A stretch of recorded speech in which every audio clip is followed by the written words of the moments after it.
في 14 من يونيو جيش الاحتلال يعود لقصف الضاحية في بيروت من جديد، وترامب بيقول ان نتنياهو يفتقد الحكمة اللعينة، وانا اتصلت ووبخته، وان الاتفاق سيتأخر لساعات جديدة بسبب الضربة، ولا اعلم لماذا يفعل ذلك. اخرج من دول.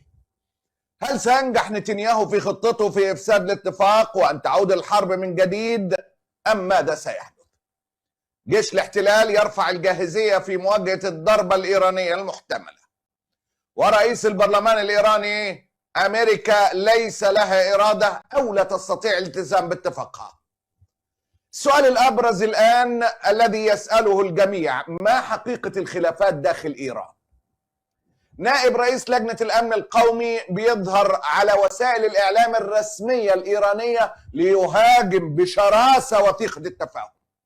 تظاهرات في طهران تهاجم عراقجي والرئيس الإيراني ورئيس البرلمان رافضة وثيقة التفاهم، وإيران بتعلن عن ده. عراقجي ورئيس البرلمان يخرجون على الإعلام الرسمي معلنين أن الاتفاق في صالح إيران. والسؤال: خلاف حقيقي أم مجرد خداع للمماطلة في توقيع الاتفاق وعدم إعطاء ترامب قبلة الحياة في عيد ميلاده، أو إنه إظهار متعمد لخلاف موجود بالفعل لعدم التوقيع؟